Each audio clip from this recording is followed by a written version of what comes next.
Hello, everybody, and welcome to another episode of 50420, your New Orleans-based, cannabis-based podcast. We are very excited today. I am Magic Sam. You're so excited. I was excited too. I am Zekiel Parchment. And with us today, we have another guest. Yeah. Yes, I am very proud to announce Quickie Mart is here with us. Yeah. How's it going, everybody? Hey. So tell us a bit about what you do at Quickie Mart. Well, I've been a DJ producer for almost 20 years now. Well, started producing in 2001, but I started DJing in 1998. And I adopted the alias Quickie Mart in 2003 from an MC from here, Money Mike, who's no longer with us. But he dubbed me that, and it just stuck. And I've been touring the world and producing music and doing it ever since. Outstanding. Well, we are honored that you are here with us. And I'm a big stoner, big into cannabis and traveling the world and smoking strains. And excellent. Well, I think I invited you to call on this podcast after seeing some of your posts on Instagram.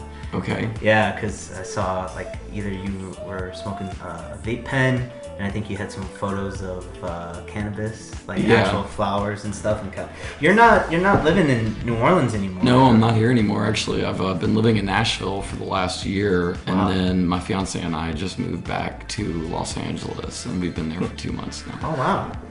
Well, also tough on getting. That's right. Yeah. Now she partake. Is she friends with Chong as well? Oh, we're both big stoners. I don't know if a relationship with me could work. She's a little younger than me, so her tolerance isn't as high as mine. Fun intended. But yes, I don't think our relationship could work without. Yeah. If we were both not stoners, I don't know if it would work, or if one of us wasn't. Right. So. I've had that before. We've talked. Yeah, about we've this talked a bit about the throes of dating. Yeah. Mine has been. I don't smoke weed, but it's okay that you do, and it's never. It's never okay. It's never. It's always except. I've had exceptions really to that. Yeah, I've never. Oh man, any girlfriend I've ever had in long term that didn't smoke weed, it always caused problems. Well, to be fair, I'm not with any of those girls. I'm always high. How is that possible? So speaking of high, what is this we have here? I'm not sure. Oh, we got a mystery strain today. We have a okay. Our mutual friend. That's lovely. It's fairly You got new. any guesses? It's more green. I mean, these days more green it's than so brown. hard to Yeah, I mean, there's so many different strains. And you say one and it could just be an offshoot of like 5 others. I would love to meet someone that could just like a true sommelier. Yeah, who could just be like stoner sommelier. A stoner. It's bound to be someone that does that now. You know what?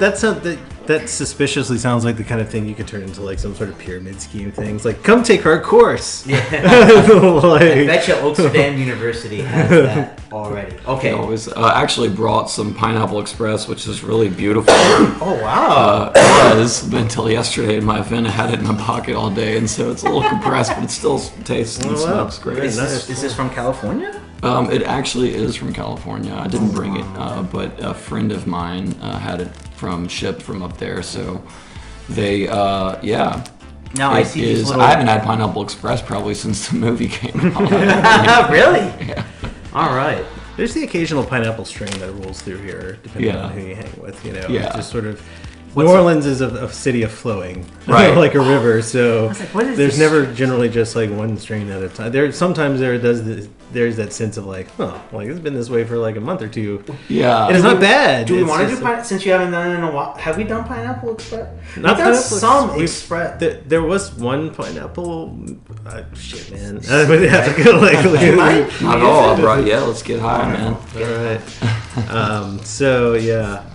Anyway, well, our mystery strain is the mystery strain, but we are currently going to enjoy some very lovely Pineapple Express. That is beautiful. Yeah. Oh, you should have seen it yesterday before it got crushed. It's still good. It's still gonna burn. Either way. And you know what? I just cleaned out the grinder. Yes, there's nothing like that. Oh man! And then it definitely collects more teeth. So thank you for the keys. Yes, it's my pleasure. I'm happy to help. Happy to help. Well, what vehicle do we want to use? What do we got? We got what is this? The Genius pipe. Yeah. That has not been cleaned. I just cleaned out the GRAV lab. I would vote for the bubbler myself. Bubbler? Yeah. I'm with that too. I like bubblers. Here, Brian, twist that up.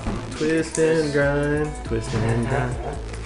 So how was everyone's Jazz Fest? I mean, I know some people had to work, but it was a non-event for me. I'm not exactly a big Jazz Fest cat, you know. I get it. I don't want to shit on anybody's parade Right. for digging it, and I can't. And I've had fun at Jazz Fests in the past, to be sure.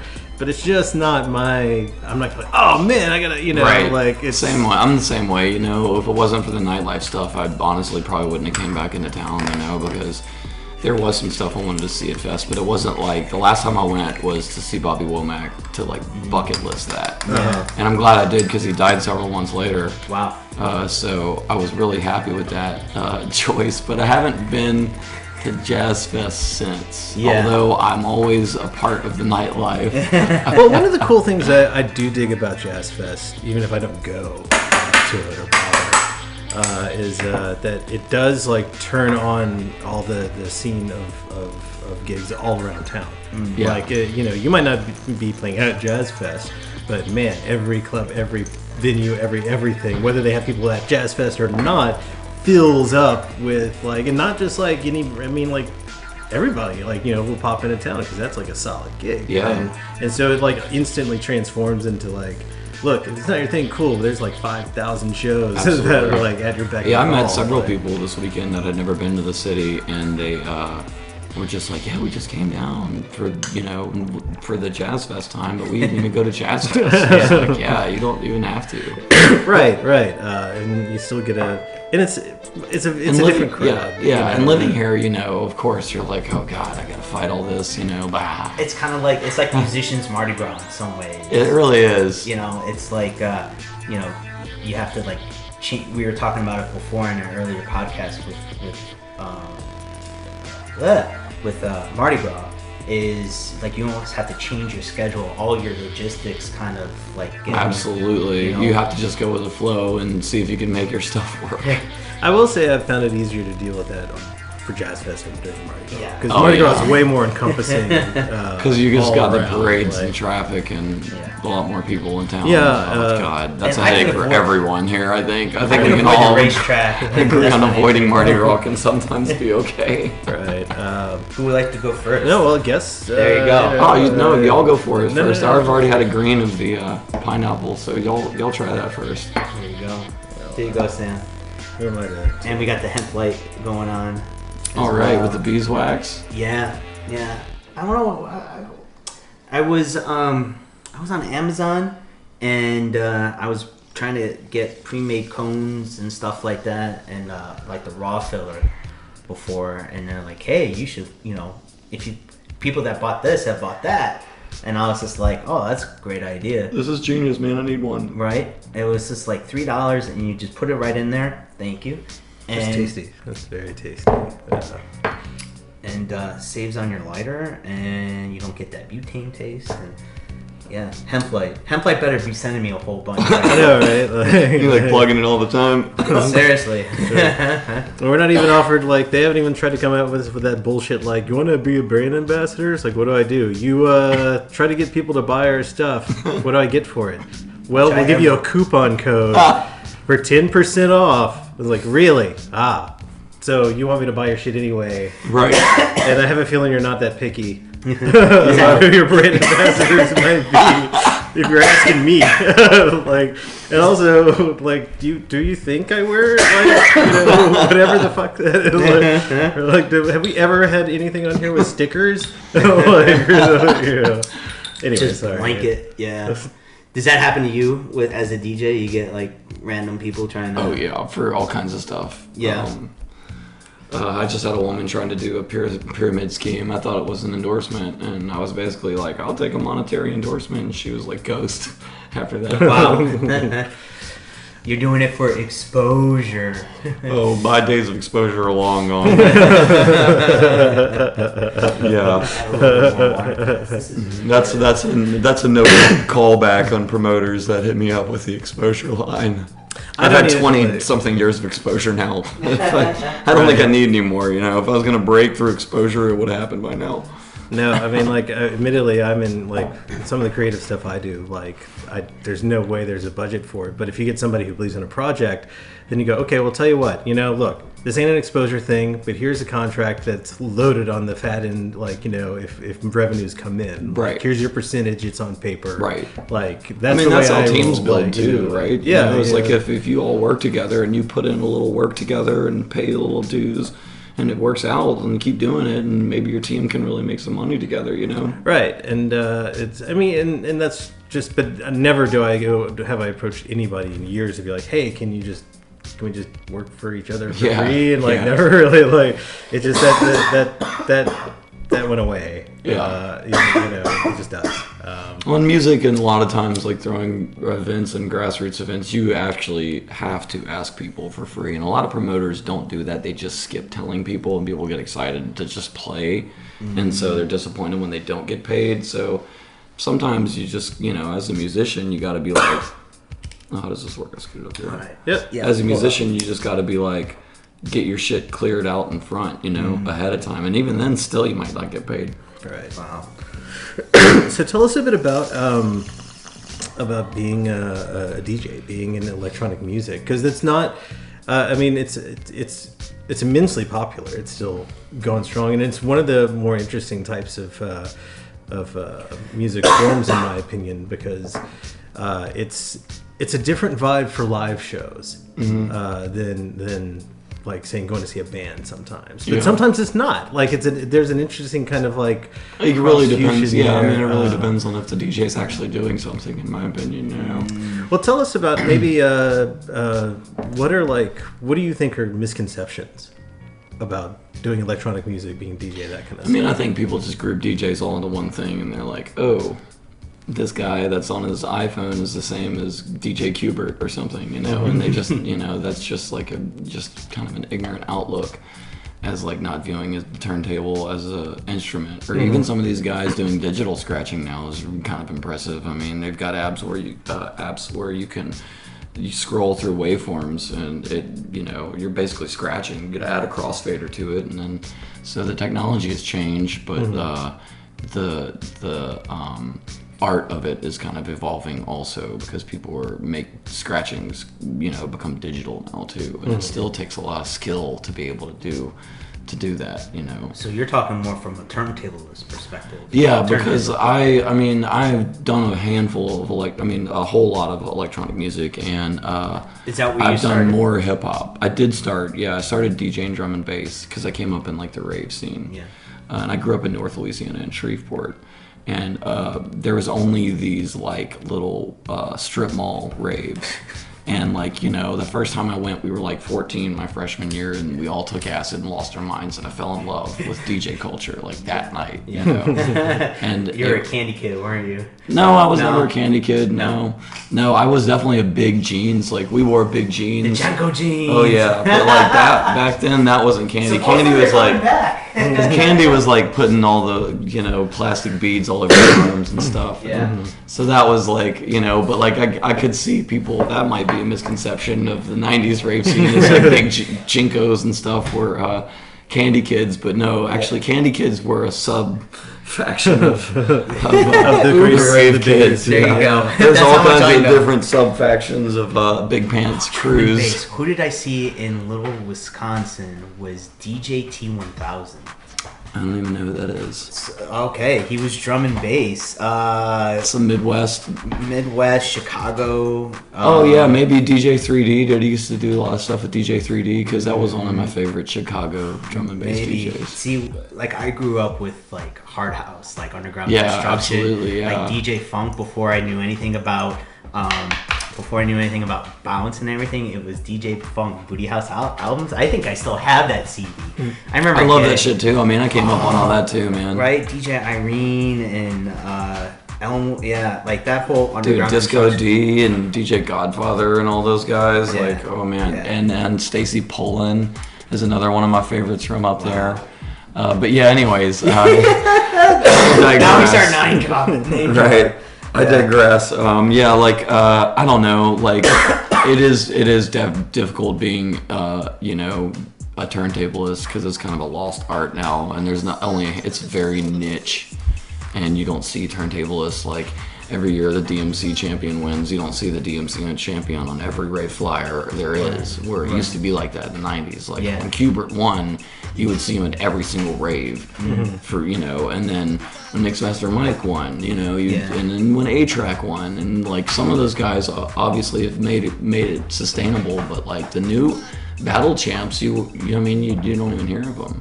Unless you're actually looking and paying attention to the DMCs and But are the promoters not like? Why wouldn't like someone like Luku? Because DJing has just become watered down and everyone does it. Yeah. So and like the crowd doesn't. Honestly, I don't think people fucking care. Yeah, I don't think the crowd like they're so desensitized to shitty performances.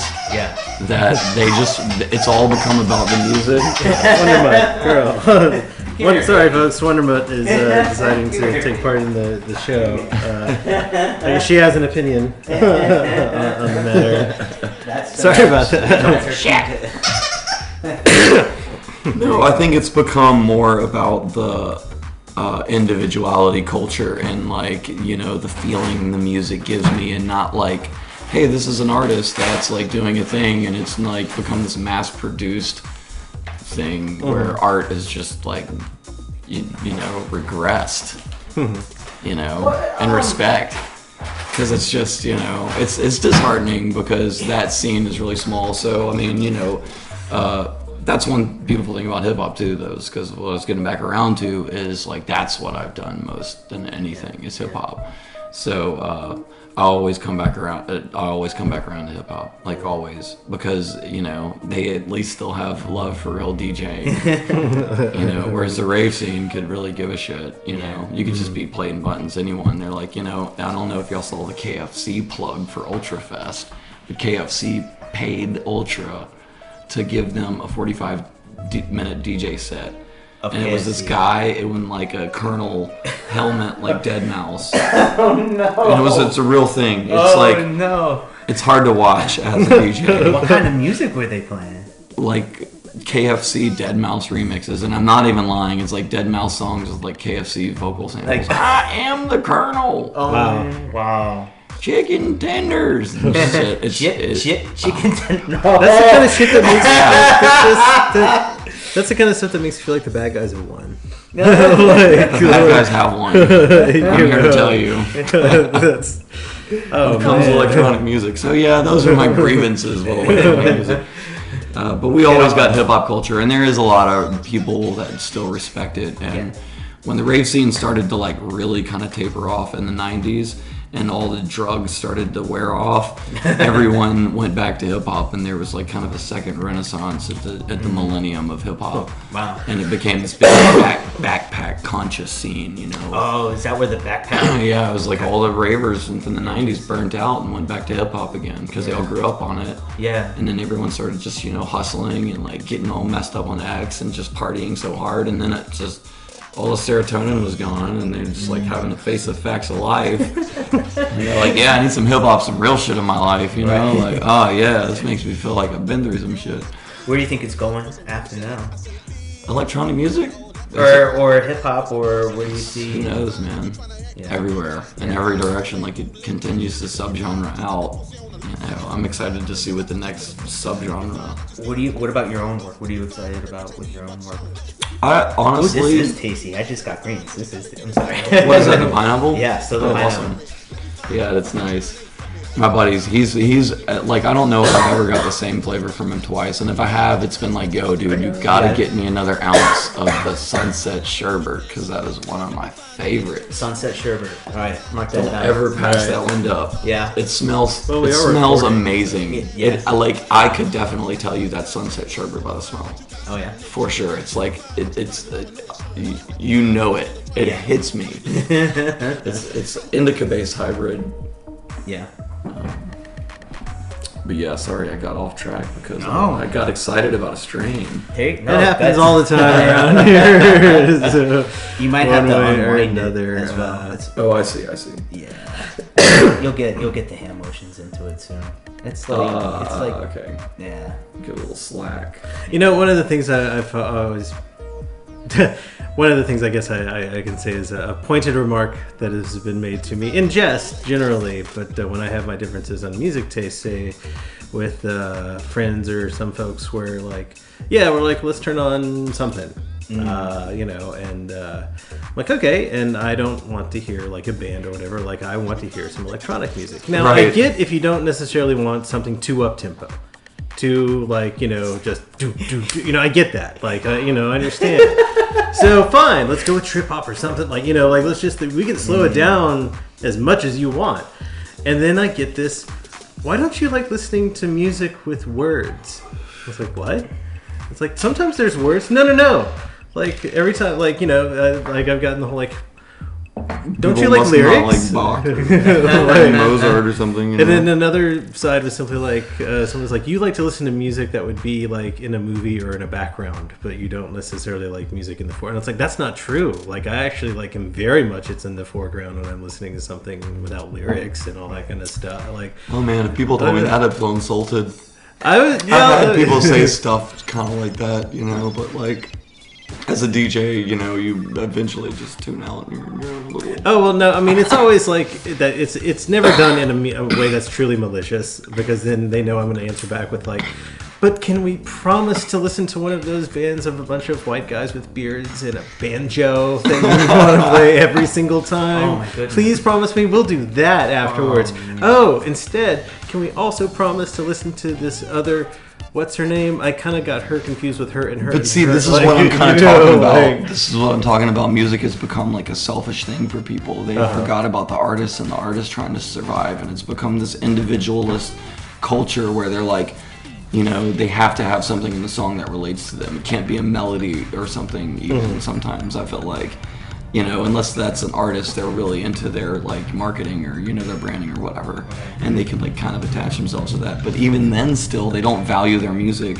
You know, they'd stream it or illegally download it, but like, you know, they wouldn't pay $1 for it. Right. You know, they pay $5 a morning for a cup of coffee at Starbucks, but you can't give like some music. You know what I mean? Pay $5 for a cover because your friend's band is playing. That always floors me. That they always want to pay hundreds of dollars to go see Beyonce, which is probably an amazing show, but they'll never go to their friend's band at like Hi-Ho that's got a $5 cover or something. Yeah, like that. And the music industry has become that, man.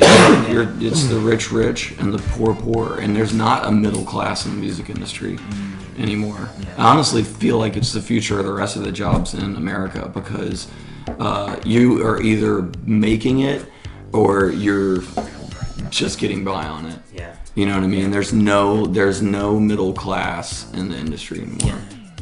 You know, because of technology too. Like DJs, you know, when anyone could DJ, all of a sudden you could hire a DJ for $50 or for free for exposure.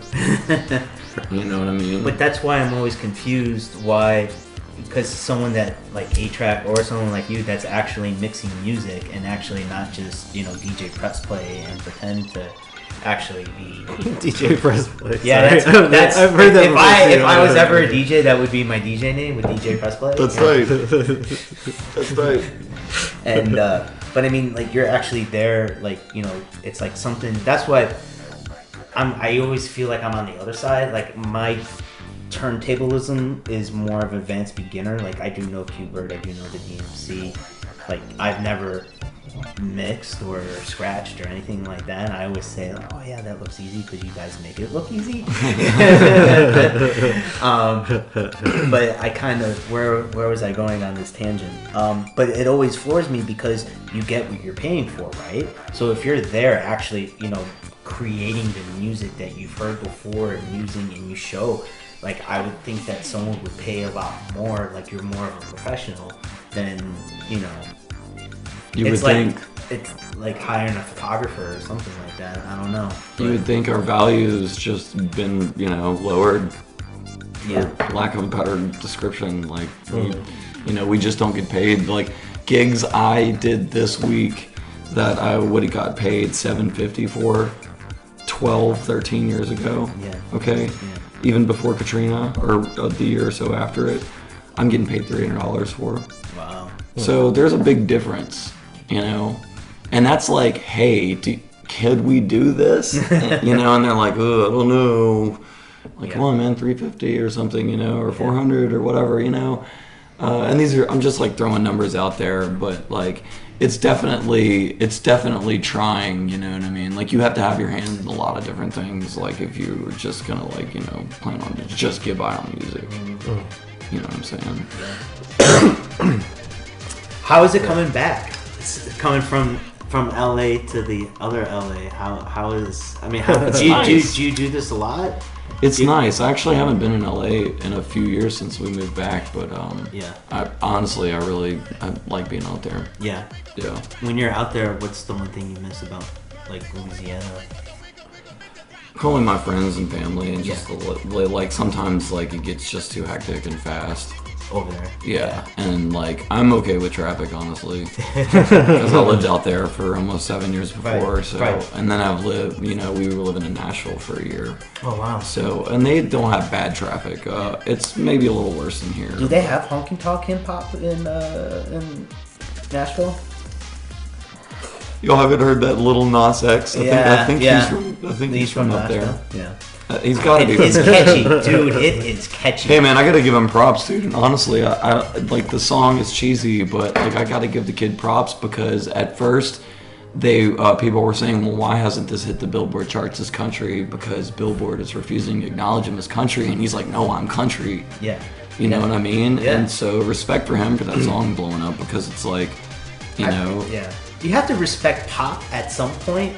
Or sometimes like with that, because it is something new and it does kind of catches on and stuff like that. Yeah. Well, not everything that gets swept up into the cultural zeitgeist is bad. That's true. I mean, there is some balance to the force after all. Sometimes, you know, even in, you know, something might be really cheesy, but sometimes, you know, some things just taste okay with the topping the cheese. You know. Well, I mean, also too, the most insulting thing about that thing on Billboard is just a bunch of, you know, fucking people that have no idea what the country and country living is like. And if you go and like, because of all the gentrification now, like black people more than ever, and they have been forever. I don't know why anyone's acting like black people don't live in the country, because lots of black people live in the country, and they are all having to move out to the country because it's less to live. And they can find little jobs, you know what I mean? And it's like less racism in some places, it honestly is. And a lot of these places, if they all voted, like it might be a little different. But like, you know, as much as these Trump people want to complain and bitch, their fucking kids are sleeping with black people and like their grandkids, honestly. Yeah. And like take it from a white Louisiana man who came from a white family who, like some of my aunts and uncles are super racist, you know what I mean? But like, you know, one of my cousins in particular just has always had a thing for black guys. Yeah. You know, and I love that. And my second cousin, her son, he's mixed, he's beautiful, and he's awesome, and he's like, you know, just this handsome young man. And like, you know, it made them, you know, it didn't make them more liberal, but it made them like a little more accepting. Yeah. Like they don't drop the N-word around him, which is like a big fucking step for these idiots. You know what I mean? I'm laughing. Like, I mean, they don't either with me because they know I've had a history going off even if it wasn't someone there. You know, so. Yeah, but you know what I mean. That's what happens when you come from a racist Louisiana family. Well, you probably get that in LA. Oh, you're from New Orleans or you're from Louisiana. They think you're probably like part of swamp people or something like that. I haven't got much of that since we've been back. Never mind. But when I first moved there, it was a lot of say y'all again. You say y'all. Yeah. And I definitely got some. Did you grow up like alligators? And I would be like, ride an alligator to so what? Because I grew up in Shreveport, and we did actually grow up from this reservoir called the Duck Pond, and there were alligators there, but they weren't like huge. You know what I mean? And every now and then, someone's dog would get attacked. But I can't be like, no. Right. Yes, I did grow up near alligators, but that's beside the fact. You know who grew, what is it? What's his face? I don't know. Soccer player Dempsey. Was it Dempsey? He plays for the national team and everything. He grew up in a trailer park and stuff like that. Okay. And he has a whole hip hop album and everything. And he did a music video. Oh, really? Yeah, it's not that good. It's really There's a pitcher from LSU that used to play for the Baltimore Orioles, Ben McDonald. He used to wrestle alligators, actually. He played for LSU when they've always, I guess, played really well. But I don't know shit about sports, but I do know that alligator fact about Ben McDonald. nice. Well, let's see. I wanted to ask you like what I call like a standard fare, like Who's next? Oh, you're talking. Sorry. Oh yeah, just go ahead. There's so few. There's three of us, so like when you mess up the rotation, it's not that bad. I feel like it's gonna keep going. Yeah. We're not gonna miss out on getting. Yeah, it's like when you're at a party and it's like 5, 6, 7 people. You're like, wait, like hold on, and then Oh, my fiance is the worst about it. She will hold the joint. But my buddy came through and visited, and he was like, actually, my wife does that, and I just got her own little pipe, and she just packs it out of the jars, and so we just do that because we do like the mason jar thing. Yeah, have a few different strains. And and like so it's never, and that's a beautiful thing about dating someone. Oh, yeah, beautiful. I got lime green skunk that we haven't tried yet. I got blue dream, blackberry kush, and yeah, your sherbet is my. But see, that's also another thing is I've learned with dating stoners too and stoner relationships. Cause I've dated stoners where it caused fights and stuff. Really? Yeah, like I dated this one girl for a long time and she smoked, and it caused fights with us all the time. With me and Ladyfingers, and we got along really well. Yeah. And like it would always cause fights with the weed situation because we were also budgeting and stuff back then. We were in our early 20s, you know what I mean? So you had to go but like we'd always get into it about the weed. Yeah. But like I've learned since, learning those life lessons that like that's not like how to get along with it is you just make sure your shit's stocked. Yeah. Pretty much. You budget for weed. Because like my fiance somehow has always got away with never paying for weed also. So I think it's like a good relationship with that. Wow. That's nice. But actually, I take that back. Since we've moved to California, she's bought a lot of the dispensaries. But before that, like usually we're splitting ounces and stuff in Nashville. But when we were living in New Orleans, man, I just stayed stocked. Yeah. In New Orleans, and I was like, baby, don't sweat it. I got and I would always have like 7 or 8 flavors because it's so liberal here, and it's just like it feels like a legal city now. Yeah. Especially coming back from California. Yeah. It's like I smell more weed in the streets here. Yeah. Seriously. That's just probably me. Just not I mean, you go out and you smell it, and then like in like the daytime, maybe in front or near a place or something. But like, balconies and stuff. Like that. But unless you're out at night, like you don't really smell it in the day. Here, I'll walk down Magazine and smell it everywhere. I see people hitting Magazine. Pen. Yeah. Really? Like. Lower Garden Magazine or more? Yeah, I used to walk from Lions to Hey Cafe. Yeah. And me and my girl would roll one up every morning. And this was years ago. This was when it first decriminalized. When it first decriminalized, we started doing that every morning. It's just a tad different now.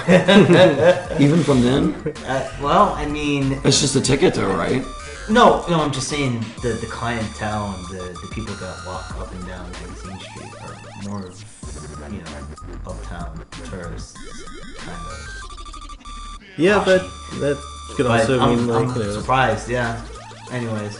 Don't hate on Magazine, bro. You just hate on that. I do hate on Magazine. It's all right. It's an entitlement. Just all those Lower Garden people. It didn't used to be like that, man. I used to work at the bead shop, and that was my last job before I started DJing professionally. And I worked there as an inventory clerk for 1.5 years.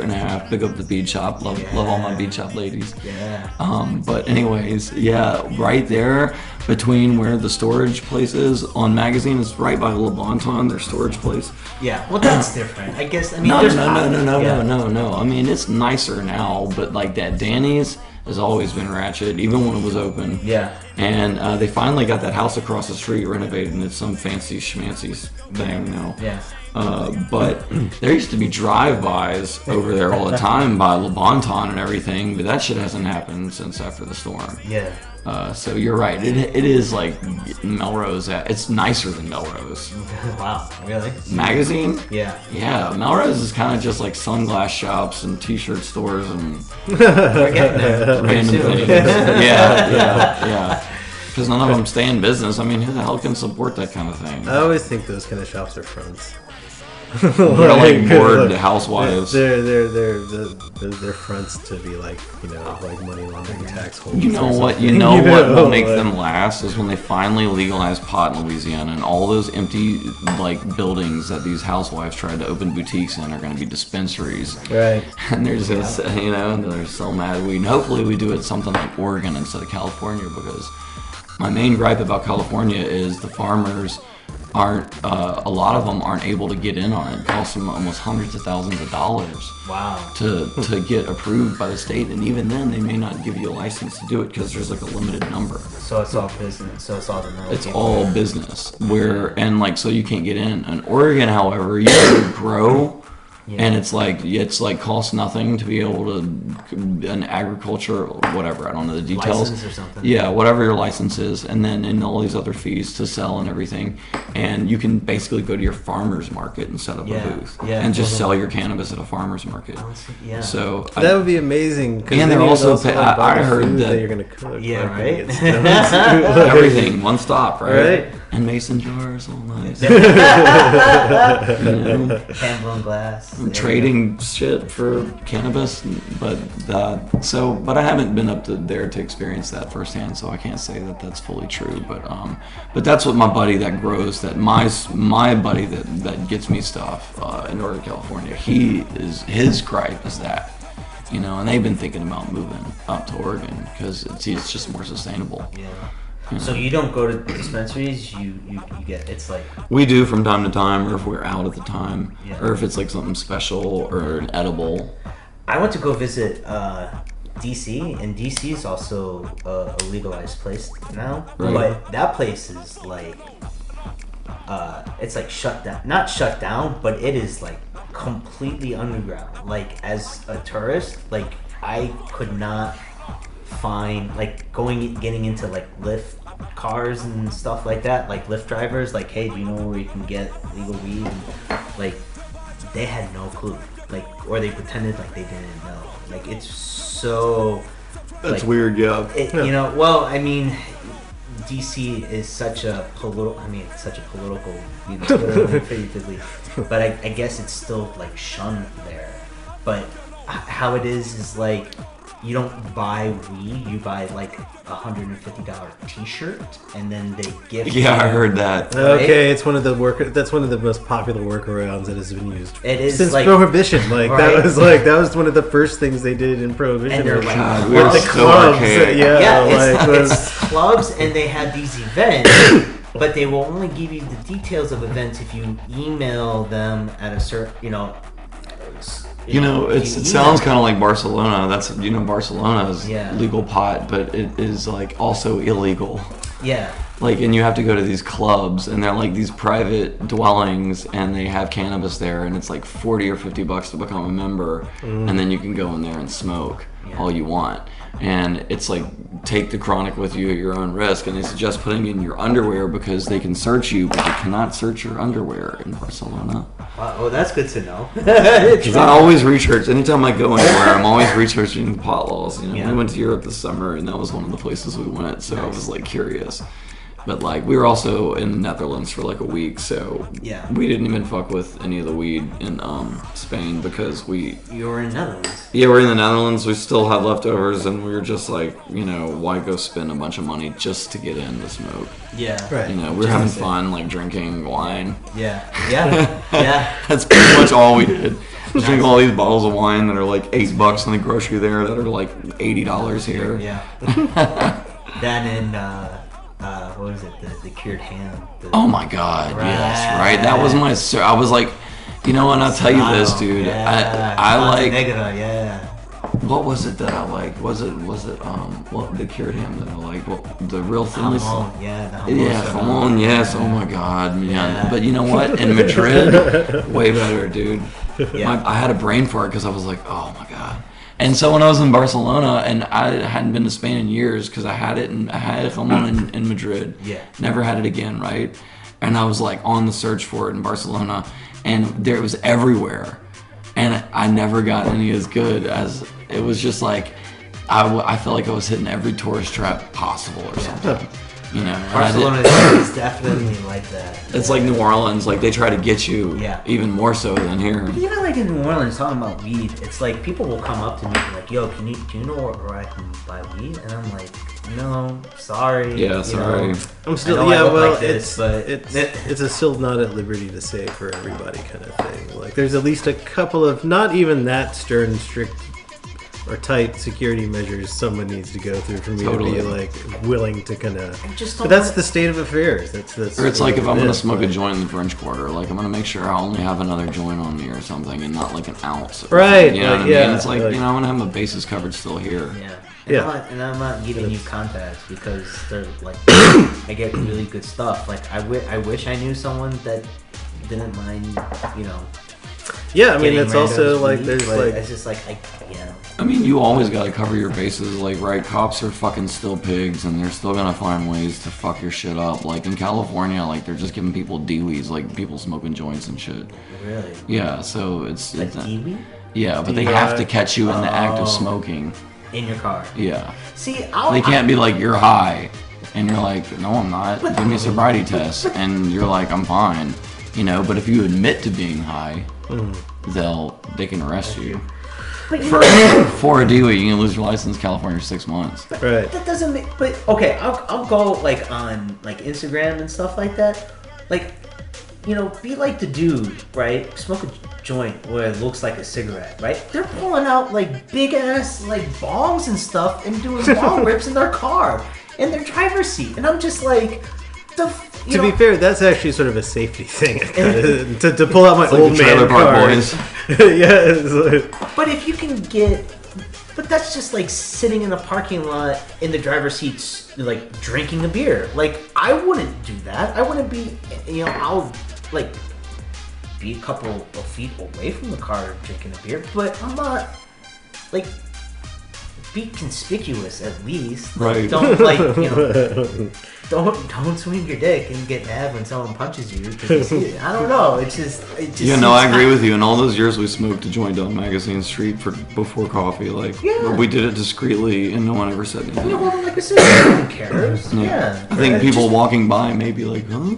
After we walk by. I mean, I have like the Genius pipe, and it looks weird when I pull out to like, because it looks like I'm fucking. Well, with the advent of vaporizing and stuff, and like vape pins, and now the little, like, you know, you can now take an oil cartridge and put it in what is essentially the same thing that would also do tobacco. Too, I see everyone like, doing it in the car during traffic. Oh yeah, like everyone is just like, oh god, where's my pen? Yeah. Like everyone, like you know, it's overwhelming. If a cop tried to write everyone a fucking ticket in there, they would just be overwhelmed. Well, then there would just be the pain in the ass of like, we have to get this tested, and we have to get this, like, you know, like, because it won't stand in court, but people don't know it won't stand in court, and so they don't know their rights. That's the big problem. Yeah, because I know a guy that got a DUI, and he was like, cop was like, "Are you high?" And he was like, "Yeah." And then he was like, "You're under arrest," you know, and he's like, "You fucking idiot."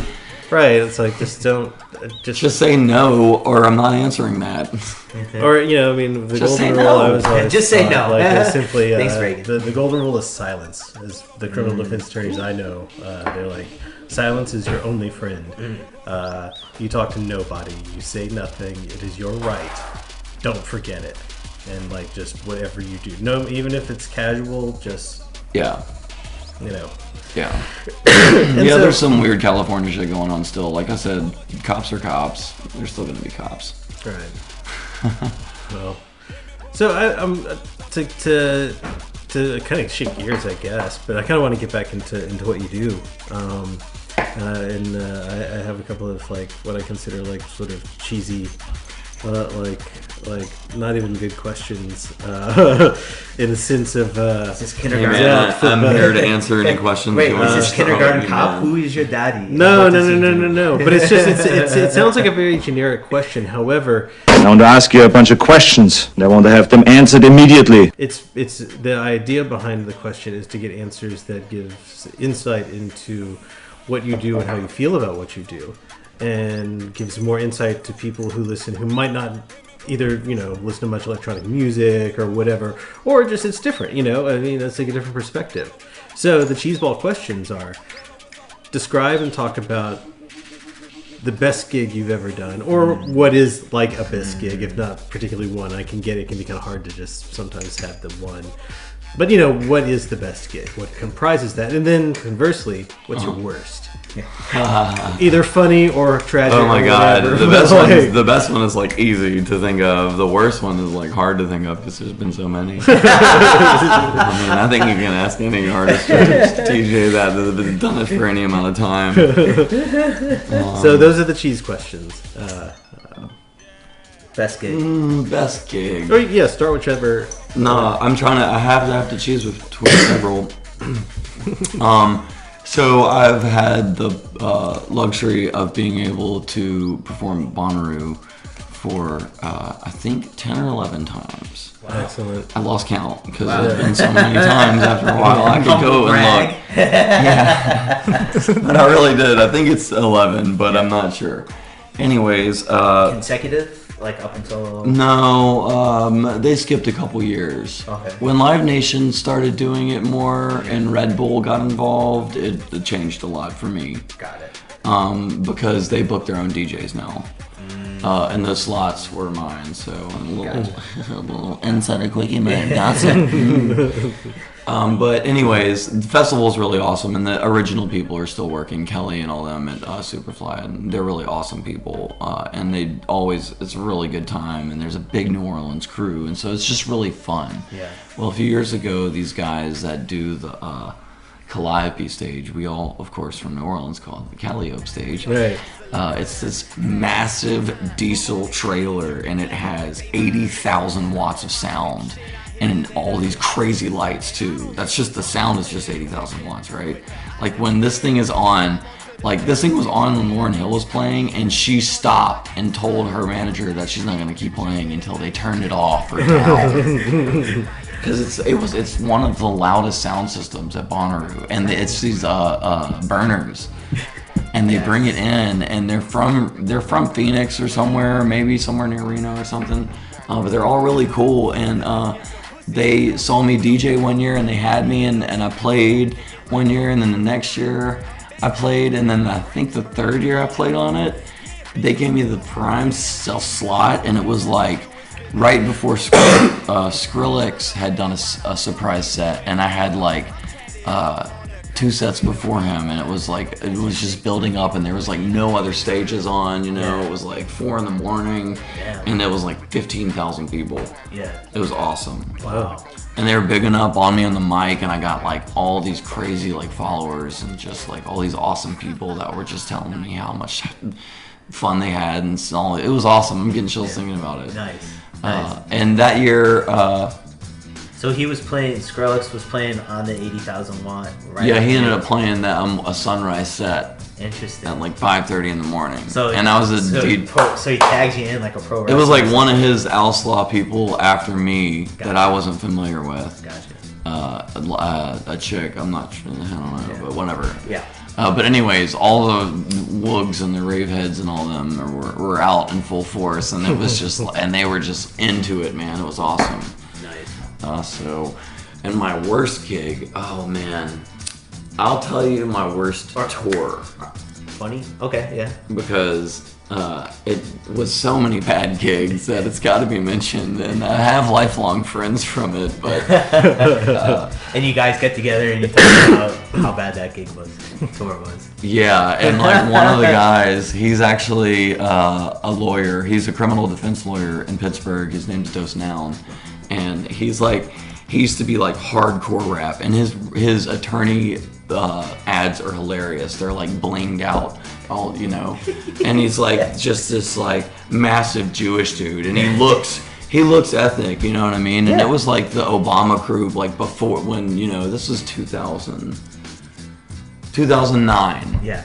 And so we did this month-long tour that I organized and put on. It was me, Dose Now, and Icon the Mike King, and Gotham Green. So I really am the only white-looking dude, because Dose is like fucking, dark brown, like, and he's just this big motherfucker. And so we just go through all these ragtag shows no one came to, none of the promoters promoted. I was like driving, managing, tour managing, DJing, doing hotel, but like literally everything. Wow. And I was just overwhelmed, and the entire thing was a bust. And every city Dose would be like, as soon as we'd be like, El Paso population, and I'm like, man, tonight's gonna be better, y'all. And Dose would be like, this is gonna fucking suck. And then he'd end up just like screaming at people, and then it would kill off the rest of the people. And then everyone was just like, we had maybe one or two good shows. We had a good show.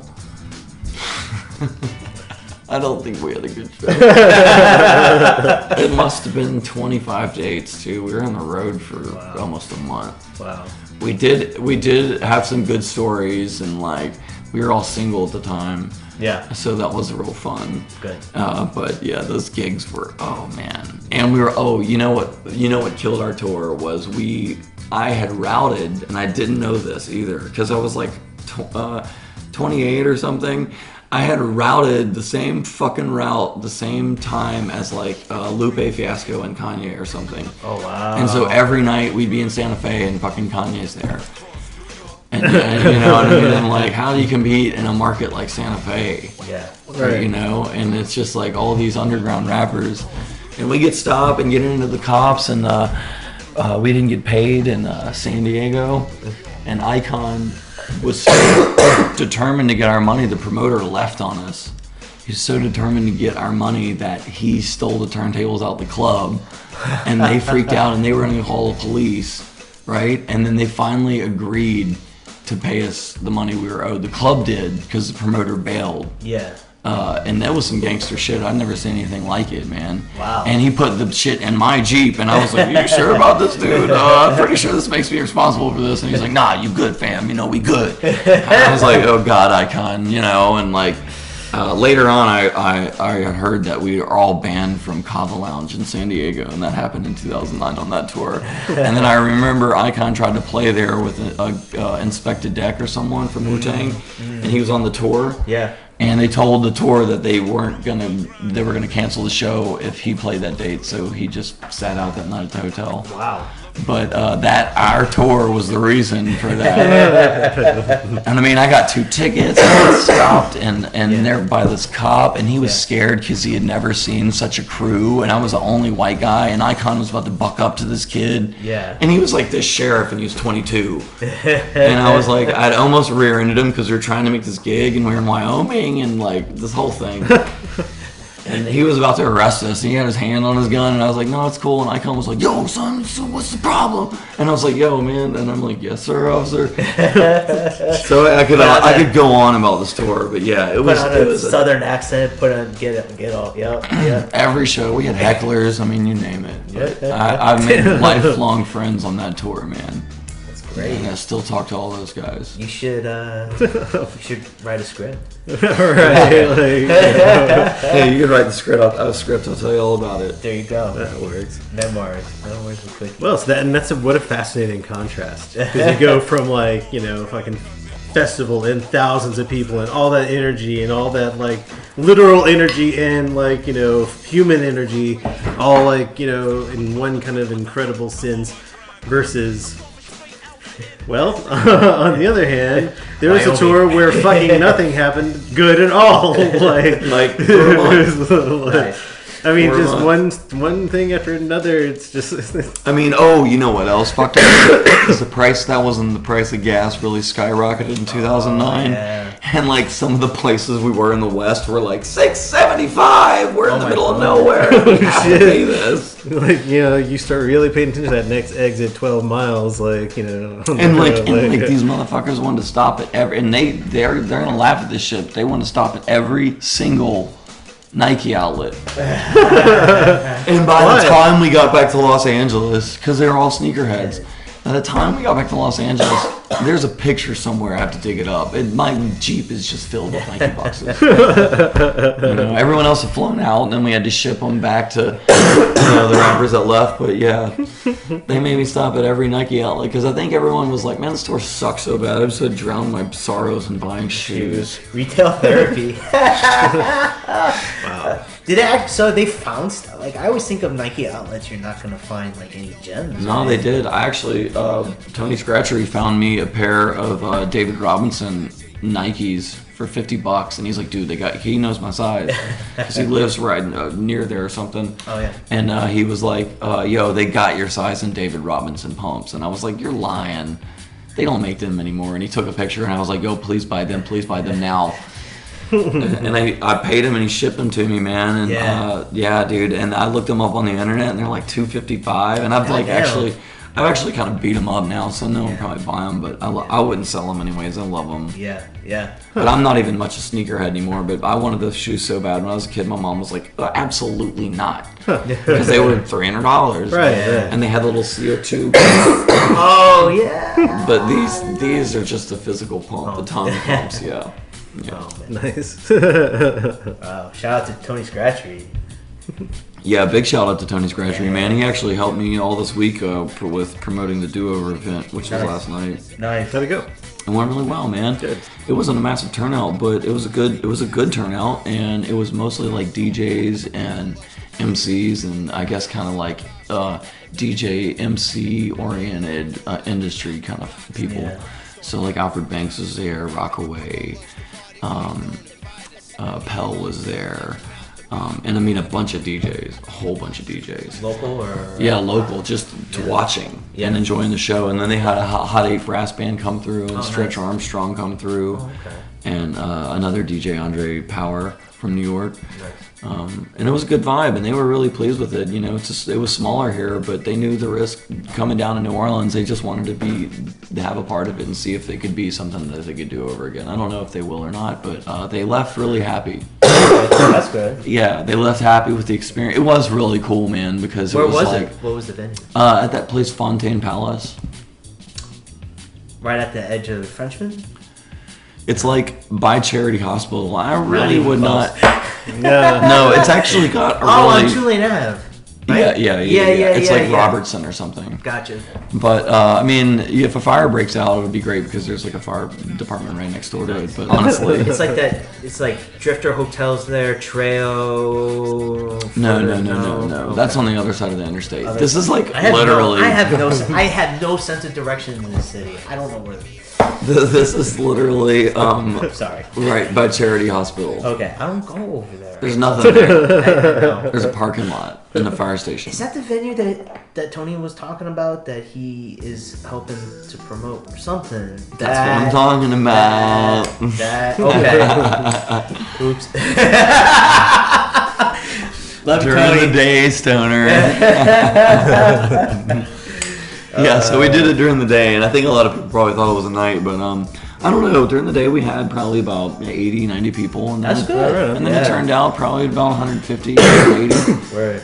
Throughout the day, and it was a long party, so people came and went, and we just left the whole thing open. And for a moment, I think they were really vibing because they were like, "Yo, this kind of shit would never happen in LA," because people were openly smoking weed and shit, and like not giving a fuck, and like there's like literally 10 car spots of people and circles and little ciphers all getting high and shit, and in the back, and they're just loving it, you know? Yeah. And they were just like, this kind of shit would never happen in LA, and we're bumping it on a Dynacord sound system with all the doors open. The venue's welcome to whoever. Like, no one's checking IDs in the back or anything. Like, it's like, you know what I mean? It was cool. Yeah. So I think that they were like, wow, this was an experience, because it's never like this. It's usually like all a bunch of security and tight wound and like, it was like whatever. Like I always have frustrated because I put the vent on and like there was no bartenders there like 20 minutes before, and I'm like, where is the bartenders? But I mean, honestly, other than that, pretty much went smoothly, and everyone had a really good time.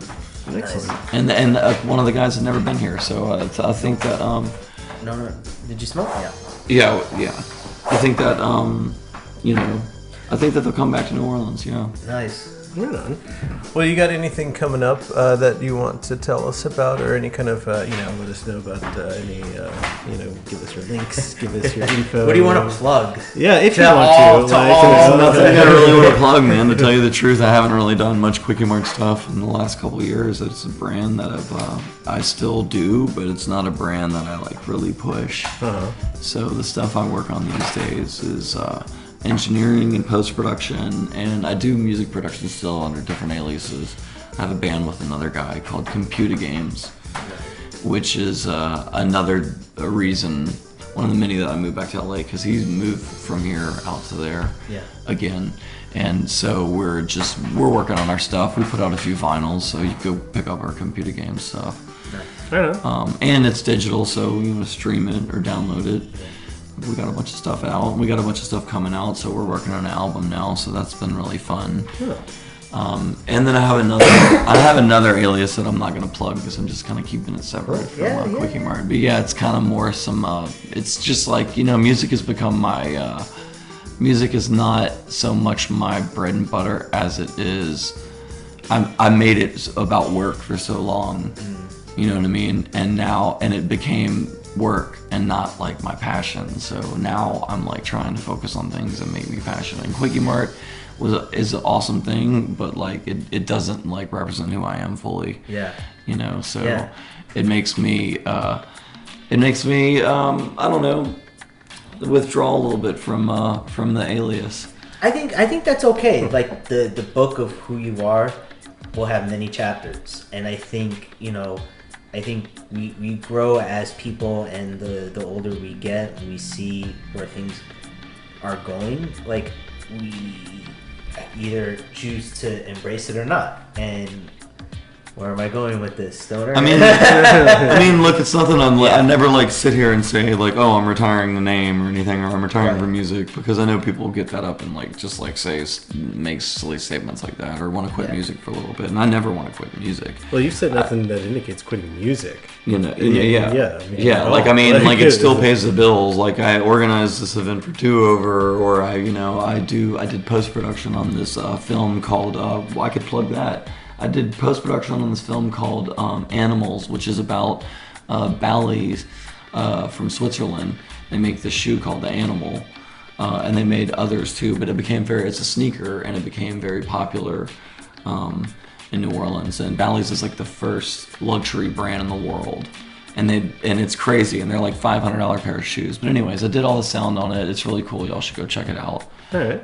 It's on all of the platforms for streaming and everything too, but it's called Animals. And I've mixed a couple rap albums too lately, and I was able to do that on my father-in-law, Mike Mayhew's, future father-in-law, Mike Mayhew's SSL 4000. So he's been letting me work. What's that? It's a professional console. Oh, okay. Like the big thing? Yeah. So I've had the pleasure to do the film on that, and also mix a couple rap records. Oh, you're bonding with your father-in-law. We're very bonded. No. We're very bonded. No. Me and Mike, big Mike, and actually we all moved out of Nashville at the same time, so they're back down here in New Orleans now too. Because my fiance's from here, but they all went to Nashville after the hurricane. Wow. Well, that's excellent though. And we're looking forward to hearing it. What'd you think of the sound quality in previous podcasts? Because I've been using Audacity. Cleaning it up. It's good. Honestly, I'm surprised that you're using this. I thought it sounded like microphones. Really? Yeah. No, you're just showing our change. No, I thought it was like some SM58s or something. Honestly, I thought it was like some SM58s, or like you just had a couple on the table or something. Yeah. But I mean, that's basically what it is. So that's why. Yeah. Yep. Audacity and YouTube and Safe Clip Bro, basically just ripping YouTube videos and making them into WAV files and stuff. Yeah. Inner workings. Man, I like what y'all are doing, and like keep doing it, keep fighting the fight, and this shit's gonna be legal in Louisiana soon. It's like stupid once you get to a legal state and you're living it for a little while, you're like over it already. Right. You know, and then you realize the people that are really suffering are the people in the black market, or the people in prison still fucking, locked up for cannabis crimes. Right. Which is another thing. by the way, Oregon is doing is I believe they have some sort of reparations program for people that have time served for certain things that are now legal. Wow. So. Oh, good on you guys. Not all states are doing that. No. It's either Oregon or Washington, one of those states up there. But yeah, Louisiana has a little bit further to go. At least we got to unanimous juries. I mean, yeah, like we're just getting around fucking. Well, I mean, the main thing, my dad was a Louisiana politician, and so I know that the prison system makes the state a lot of money. It's the prison capital of the world. Yeah. Right? So all these assholes want to keep that money going, and they don't see the dollar signs in cannabis yet, and like seeing it, how it's a good, better thing for more jobs and all this stuff, and they just want their money. I had this great idea of putting marijuana plants on the tops of oyster beds, and you have like a natural hydroponic right there. Well, that's right, dude. That's what they did in Jamaica. No shit. That's why it's not legal in Jamaica, but it's overlooked because it's been grown wildly, because Jamaicans have just literally spread seeds everywhere because of that, because it just grows wildly and then loves it. Yeah. It's one of those places that, like in the mountains and stuff, when it's a little bit higher elevation up there, it grows on the side of the road and shit. Because people are like Johnny Appleseed going around, just playing cannabis wildly. That's what I want to do in my backyard. Sorry, officers. Clearly someone threw... I think you should do it all over the city. No, just do it like that episode of Sanford and Son and tell them it's for salads. So they make a salad, and the cops end up eating like the salad, and but it falls in the trope of like the leaves or what is.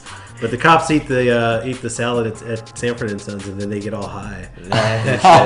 And then Fred's like, "Dummy, what do you do with it?" And it wasn't like Lamont's either. I forgot some random character popped up like, "Hey, here's this plant." Like, okay, cool. Like nobody, like somebody Grady or somebody's clueless as to like what kind of plant. No, I don't think it was Grady, but like, make a salad with this. But like, it's like, oh, like I see, like.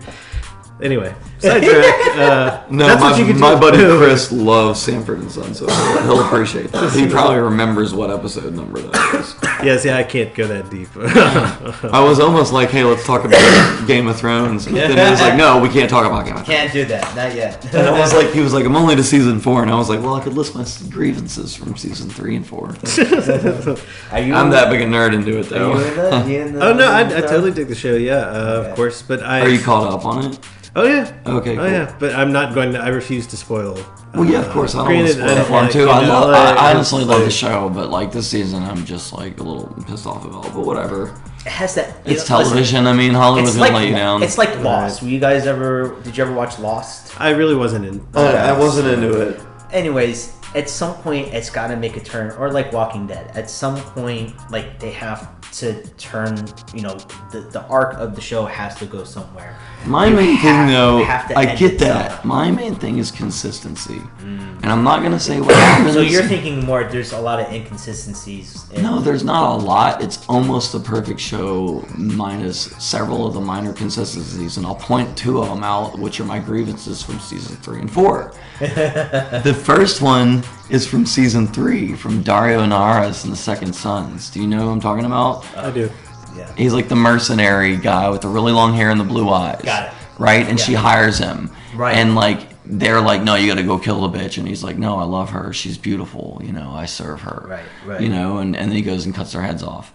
That's right. And he's like in the back. Right. I remember that. Okay, so it's not their fault that this happened, but he actually left the show the next season for a role in a Transporter prequel that never happened. So the next season, I don't even know the actor's name, but he was just this D-bag. You know what I mean?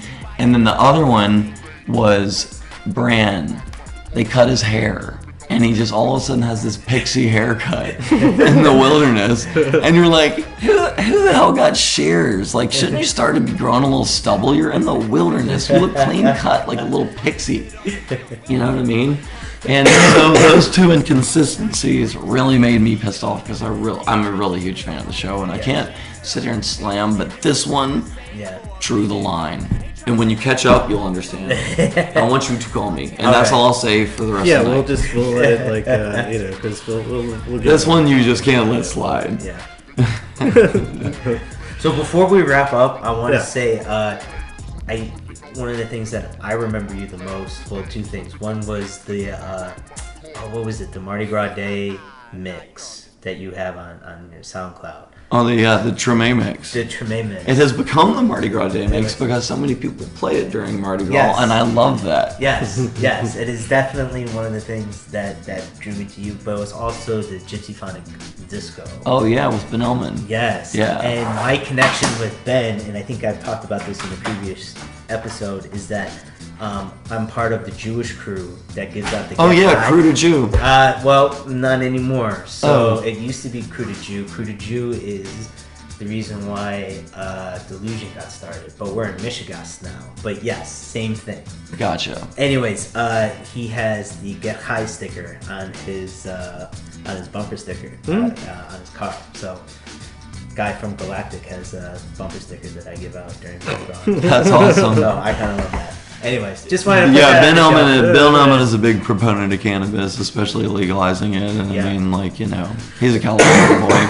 I just hope that since Galactic bought Tipitinas, that they really step their game up during the Free Friday shows. I think the Free Friday shows really showcase a lot of Louisiana, but New Orleans bands. Well, I don't know if you've been in there, but then they got new sound and lights, and it's awesome. Okay, good. And it's honestly with the sound they have are these directional arrays. Yeah. And basically they've cleared out those big walls of sound to where it makes it even more open, and you can even if you're in VIP or in the front of the stage, you're not just blocked by these just massive speakers. And they got it looks awesome in there. Nice. It sounds awesome too. Cool. I highly recommend going and checking out the new Tipitinas. It's exciting, man, because I've known Ben for a long time, and he's like my kind of godfather in the industry. You know, he's been helping me out since 2004. Nice. And for them to get this, place is really exciting. And the guy Chris I do Computa Games with grew up with Rob and Jeff. Wow. So it's family, man. It's awesome. So we know where your album release is going to be. Or when you stop by to promote. Right? You know, it's funny. Computa Games, we've played all over San Francisco and LA, and we've done Austin several times, and I did Madrid, which was crazy. It sold out, and everyone had the vinyl, and one of my signature was insane. It was insane. It was insane. That was up there. It was one of those best gigs, actually. People knew my name, which was shocking, and I was like, what the fuck? I've never been here in my life. What? There's boogie music here? Okay, whatever. Yeah, man, we've never really had a proper set in New Orleans. I think we tried once or twice, but there's not really a boogie scene in New Orleans, a modern funk boogie scene. Interesting. So those markets are really niche. There's one in Chicago, New York. DC has a little one. LA, San Francisco, Austin. That's pretty much it. Boogie is very niche. Chicago, What about boogie? Okay, boogie, but if it's more on the funk side. Like Cherry Records, Mo Funk, Austin Boogie Crew, Dame Funk, Dame Funk. Yeah. But isn't this, DJ Soul Sister here, right? Yeah, Soul Sister, but outside of that, Soul Sister's more of a staple. I feel like people go to see Soul Sister not because they know it's like boogie and funk. Yeah. And she's not playing those modern records. Gotcha. She's playing like classic boogie records, which are awesome, and a lot of modern funk boogie nights do that. Right. And like sometimes she will have a modern first person or two. Right. I was thinking Dame Funk. Yeah, exactly. Absolutely. She's open for him. Right. And she'll bring him down and stuff, and that's cool. But a lot of times people are like just packing out because it's Soul Sister, and they're like, who's this cool guy with Soul Sister? Yeah, right. You know what I mean? But that's kind of part of the whole that's part of what doing that is about too. It's helping it's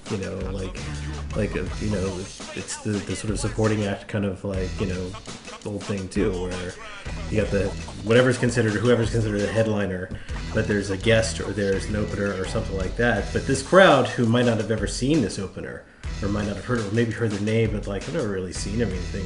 They would have never come to see that person necessarily. Right. Yeah, and so then they're turned on to it. It's like, oh yeah, actually this is cool. Yeah. Next thing you know, like sooner or later, like that's the headliner, that kind of stuff. I mean, a little bit, but most of the boogie scene stuff is like vinyl weeklies. Right. Where it's like you have people like Soul Sister, and it's just like, it's like a rotation of different boogie DJs from all over the world. Right. You know what I mean? And there's just nothing like that here. There's really, Soul Sister has her own thing, but that's always like, it's kind of its own entity with the modern funk scene. It's not. What about Pink Room that does over, what was it, at High Hope? I haven't been here in more than a year, so I'm not sure. I don't really know the genre, so I have to hear it first, and then I can, Fair enough. Yeah. There's not like a standard modern boogie funk night here, I promise you. Okay, good. Well, maybe you bring that to. Because we sell you can go on Fat Beats right now and look at trying to get our record. It may be sold out, like the newest one, but all of our previous records are sold out. So it's like a very niche thing, but all these markets, like, I'm getting paid in fucking Madrid. Yeah. Right. You know what I mean? Getting taken care of there. Yeah. But people don't know Computa Games in New Orleans. Not yet. Yeah. We play at Funkmosphere. Dame Funk knows who we are. Dame Funk has our vinyl. We've played at his events several times. So you're like David Funkmosphere. Hasselhoff, and like. I don't he was know like about that. No, well, David Hasselhoff, he had like a huge. But he's an icon in Germany. Yeah, icon in Germany. Yeah. Oh. Yeah, like that. like no one knew about his music, but he's a huge pop. No, yeah, he's like a bigger musician, like a bigger pop music star in Germany than he was ever as an actor, or even his acting is popular there, but. No, it's his music. Like that's what made him a superstar there, and in a large part of Eastern Europe, and like that kind of stuff. Jerry Lewis, that poor guy had to go to France to get some fucking respect. Right? I'm quoting. Sure, yeah. We'll put air quotes around that at my. Quentin Tarantino. So I guess I'm sorry. It's just we're actually our battery light's about to start. Yeah, no problem, man. I could talk all night with y'all. We could too. And smoke. Yeah. Well, it's been like a really cool episode. Like cool, man. Good. Awesome. Those some awesome stories, and I think some good perspective too for people who never, have been. Some folks, I'm actually 100% sure a couple of the listeners I know out there have never been to an electronic dance show. That to them a DJ is simply that dude at the wedding or the high school dance. Right. Right. They're not trying to be. No, mean about you can book a DJ to do that. Right. Some people just want someone to just press play. But they've never actually experienced talk to anybody. So it's cool. Like, and you've offered a very cool perspective. Awesome. Some cool stories for us. Yeah, I've been doing it for 21 years. You should come back on like the next time you're actually, what we should do, so you've been on, so we've gotten to get to know you a bit, and you've gotten to know us a little tiny bit, but I think maybe this should be a thing whenever we have like a guest come back on. Yeah. Is when a guest come back on, we'll make that one of the episodes where we do we're going to do a watch of something. Nice. We're going to talk out. Totally, yeah. What'd you think of this? Yeah, when he catches up on Game of Thrones. Yeah, right. Or we could do. Have me back on for that, because I can answer any question you got. Send me the DVD box set. That's how my DVD's connected to my 5.1 surround sound, so that's the only way I watch it. I will say, make sure you have a TV that has sharp brightness settings. No, okay. I heard it. Right, with the dark. Oh man. They saw Actually, an article that's about. The real about like several episodes, and that's also sort of a weird thing that seems to be happening in TVs in general. Or maybe it's just fucking I watch dark shows, but I don't know. But it's made for people with really badass TVs, so everyone else fucking gets shit. I think. Yeah. I mean, that's true. I'll tell you that for a fact, dude, because my fiance's father is really big into visual stuff. Like, I'm more of an audio guy, but he like loves his visual toys too, and he has high def, awesome TV, and it is just you can just see more stuff in dark scenes. Right. So I think a lot of that stuff in HBO is. The Daily Beast. You weren't pissed off after last night? You know what? I honestly had more of a sort of like. No, we're not going to give you any spoilers. I just want to know if he's upset about it. I'm a little upset. I won't give you any. If you're only at 4, there's even if I kind of. I have more of a sense so far of. it's a mix of resigned disappointment and also being entertained, and also without losing the, well, let's see how the fuck this ends. Like, I'm not going to like That's I have perfect. to know. That's exactly how I feel too. I'm like, I'm just like, oh, whatever. We're almost at the end. Just end it. I'm still going to tell people. people. Can you chop off my head too, please, Cersei? So that's, I just have to know how it ends before I can really. I don't think I'm going to be pleasantly surprised. Yeah. But at least the resigned disappointment already has left its butt print on the seat. So so it's still warm, no matter what. Yeah, like I'm gonna finish this thing. I'm so invested. It's like I'm not a quitter. I do like to finish projects. Right, and I've had, look, that's you the can't thing, let that button print just go air up. You have to come back to it before it gets cold. No matter how long it takes, see it to the end. You can hit save and come back to that button print later. Oh man, that was great. I feel like you need to put that on a shirt or something. That'll be our first T-shirt, right? in the lettering. Yes. I was gonna say how you guys are talking about this is like how people in Lost, people who are like into that show Lost, talk. Oh really? Really? I hate to disappoint you, but no one who watches this show is going to like the ending. Everyone's going, like, people in Lost. It's not everyone loves it or everyone hates some aspect of it. So just prepare yourself to be disappointed. I think that's where I'm at now. Because I think that's where I'm at now. What you hope I'm is over going it. to be. I'm so over it. If nothing else, I'm just sort of like, look. It's so un-George R.R. Martin ending, I feel like. Well, at this rate, I'm sort of just along the lines of going like, you know what? I'm going to make the best of things, and hey, look, that was a cool scene. Neat, Right. Oh yeah, that's or cool, like, yeah. or I'll even take a bite or two of whatever fan service stuff ends up happening. It's like, you know what? I didn't think that was going to happen because come on, but it happened. All right, well, good for them. I just can't, because at the end of the day, you can only get so emotionally invested in something just. Oh yeah. It's I just come from an audio background, and consistency on films, especially when you work with films and you see clips over and over. I can't believe that some inconsistencies, some fucking magic. I'm gonna start over. I can't believe that some massive corporation like HBO misses some shit. That's how mad about it I am. I can't fucking talk about it. You know what I mean? And I'm also very high at this point. We've been smoking. That's what we do. Nice. That's like a perfect talk all night, man. Thank you so much. This has been 50420 with Quickie Mart. Thank you. Thank you guys for having me. It was fun. And we're going to be looking forward to some stuff from Computa Games. Yeah, absolutely. Check us in out. the near future. Make sure you catch them on Instagram, and you can get them on SoundCloud and Spotify, iTunes. Yeah. No Mixcloud yet, huh? There is a DJ mix out, but it's on SoundCloud. Okay. We did a DJ mix for a magazine or something. Yeah, there's an app called Mixcloud. That's kind of like SoundCloud. No, I do have Quickie Mart stuff on Mixcloud. Oh, okay. For sure. I got the Treme mix on there. Word. Yeah. And I've got my brain salad surgery and some other stuff, some old dubstep mixes and stuff, and some hip hop mixes, I think. Yeah. Well, everybody check it out, and thank you so much for coming out. Yeah, thank you guys. I was forgetting there was a mic here the whole time. I guess we'll just do the rundown. We're 50420. We can find us on Spotify and iTunes and Podomatic. You can find us on Instagram at 50420. Our Gmail is 50420 at gmail.com. Yes. We're on Twitter. I know, you would think. So check us out, and make sure you check out Quickie Mart and Computa Games. And that's all I got for today. Yeah. I'm Magic Sam. I am Zekiel Parchment. Bye. Bye.